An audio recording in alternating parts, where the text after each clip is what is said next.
তাদের উপরে যখন বালা আসে, বিপদ আসে, মুসিবত নেমে আসে, ওই সময় আমি আল্লাহ তাদেরকে স্মরণ করি। বলি সুবহানাল্লাহ।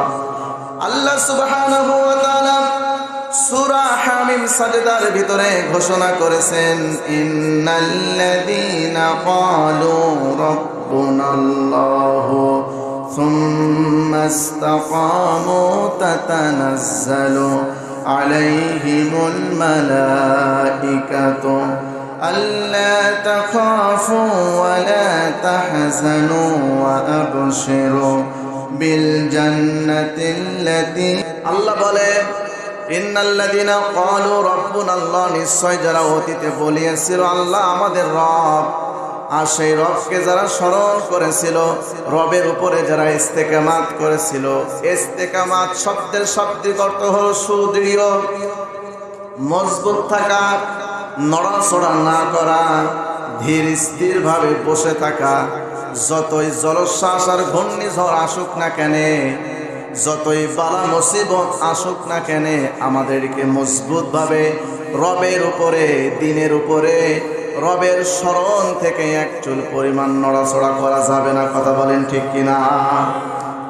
ইতিপূর্বে আমরা দেখেছি হযরত আদম থেকে শুরু করে মুহাম্মদুর রাসূলুল্লাহ পর্যন্ত যত নবী এসেছিল, প্রত্যেকটা নবী আল্লাহর এই দিনের উপরে, রবের উপরে, রবের স্মরণের উপরে ইস্তেকামাত করেছিল। কথা বলেন ঠিক কিনা? যার কারণে তাদের উপরে নেমে এসেছিল জুলুম, অত্যাচার, নির্যাতন, স্টিমরোলার। কথা বলেন ঠিক কিনা? আর বর্তমানে নবীরা নেই, এখন আছে আল উলামা ওয়ারাসাতুল আম্বিয়া, জাতির আলোক বর্তিকা, নবীজির উত্তরাধিকারী, তারা হলো আলেম। কথা বলেন ঠিক কিনা? তাহলে বর্তমানে যারা আল্লাহরে স্মরণ করে, আল্লাহকে রব বলে ঘোষণা করে, তাদের উপরও বিপদ আছে না নাই? সবাই বলেন, আছে না নাই? বাংলাদেশে কোনো আলেমের উপরে বিপদ এখনো ঘটেনি নাকি? কথা বলেন, কি আছে? আছে মানে এই 5 আগস্টের আগে আমরা দেখেছি বাংলাদেশের প্রেক্ষাপট ছিল অন্যরকম। কথা বলেন ঠিক কিনা?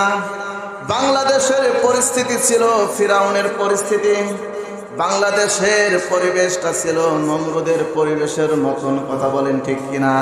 কোনো মুসলমান বাক স্বাধীনতা পায়নি, কোনো মুসলমান বুক ফুলিয়ে তার স্বাধীনতা অর্জন করবে, তার অধিকার আদায় করবে, এটা করতে তারা ব্যর্থ হয়েছে। কথা বলেন ঠিক কিনা? তাহলে রবকে স্মরণ করার কারণে এই বাংলাদেশ সহ পৃথিবীর হাজার হাজার মুসলমানদেরকে তারা জেলখানার পরাকাষ্ঠে ঢুকিয়ে শহীদ করেছে। কথা বলেন ঠিক কিনা? তার বাস্তব প্রমাণ বিশ্ববরেণ্য বিখ্যাত আলেম, কোরআনের পাখি, কোরআনের আল্লামা, যিনি 1 বছর নয়, 2 বছর নয়, 50 বছর ধরে এই ময়দানে তাফসীর করেছে। কথা বলেন ঠিক কিনা? তাকেও পর্যন্ত রাজাকার, নারী ধর্ষণকারী, টেন্ডারবাজি, মৌলবাদীর আখ্যা দিয়ে 1 বছর নয়, 2 বছর নয়, 13 বছর জালেমের কারাগারে নিক্ষেপ করে রেখেছিল। কথা বলেন ঠিক কিনা? অবশেষে বাংলাদেশের জনগণ বুঝতে পেরেছে, মেডিকেল ক্লিনিকের মাধ্যমে তাকে শহীদ করা হয়েছে। কথা বলেন। তাহলে যারা আমরা আল্লাহকে স্মরণ করি, আমরা কারে স্মরণ করি?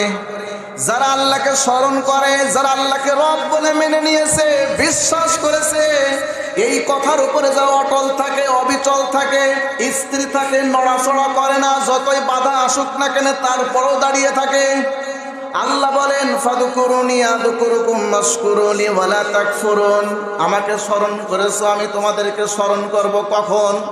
যখন তোমাদের উপরে জেল, জুলুম, জরিমানা, হামলা আর মামলা দিয়ে তোমাদেরকে নিধন করার চেষ্টা করবে, ওই সময় আল্লাহ তাখাফু ওয়ালা তাহজানু ওয়া আবশিরু বিল জান্নাহ, আল্লাহ তাআলা ফেরেশতা নাজিল করে এবং বলে, ভয় করো না, চিন্তা করো না, টেনশন নাই, আজকে তোমাদেরকে জান্নাতের সুসংবাদ দেওয়া হলো। সুবহানাল্লাহ।